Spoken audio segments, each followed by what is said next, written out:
بسم الله والحمد لله والصلاة والسلام على رسول الله وعلى آله وصحبه ومن والاه. در رابطه با ماه رجب، البته ماه رجب از ماه‌های محرم است. 4 ماهی است که از ماه‌های حرام هستند. یکی ماهی ذوالقعده و دیگری ذوالحجه و دیگری ماهی محرم و ماهی رجب. الله عز وجل در رابطه با این ماه می‌فرماید که فلا تظلموا فیهن انفسکم، یعنی در این ماه شما بر نفسهای خویش ظلم نکنید. بدون شک که گناه و معصیت در تمام ماه‌ها حرام است و از جانب شریعت و دین الله سبحانه و تعالی منع شده است، ولیکن در این ماه‌ها باز منعش و برحضر شدن و باز ایستادن باز تأکید شده است.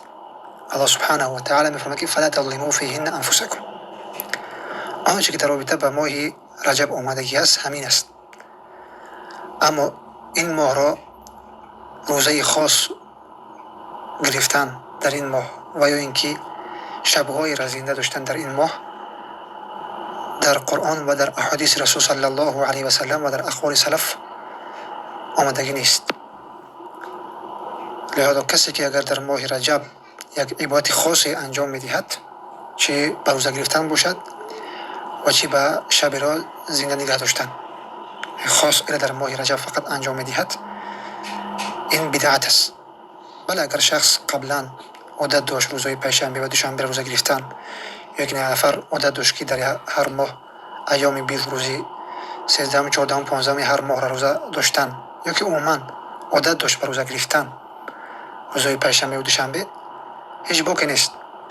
اما ماه رجب را با گرفتن روزه خاص یا که شب او را زنده داشتن خاص در همین ماه رجب، این بدعت است. مثلا یک نفر قبلا روزه نمی‌گرفت و شب را هم زنده داری نمی‌کرد، اما وقتی که ماه رجب داخل می‌شود روزها را روزه می‌کرد و شبها را یا که بعضی از شبها را زنده داری می‌کند، پس این بدعت است. و در رابطه با بدعت پیامبر صلی الله علیه و سلم می‌فرماید من عمل عملا لیس علیه امرنا فهو رد.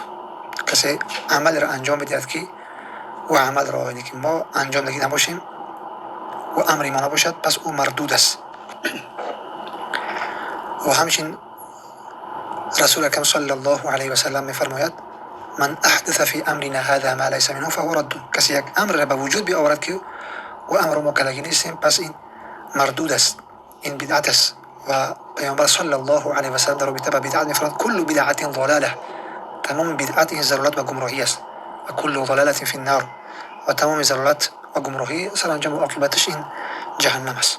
نسأل الله سلامت و العافیه. پس خلاصه این شد که در ماه رجب عبادت خاصی نیست. اگر کسی قبلا عادت داشت شب‌های را زنده داری می‌کرد و روزهای را روزه می‌داشت، به همون عادتش اگر دوام بدهد و انجام بدهد در ماه رجب، این خوب است و هیچ باکی نیست. اما وقتی که در دیگر ماه‌ها طاعت و عبادت می‌کرد، خاص در این ماه، این در شریعت و دین الله سبحانه و تعالی در احادیث و اقوال سلف آمدگی نیست. بارك الله فيكم والسلام عليكم ورحمة الله وبركاته.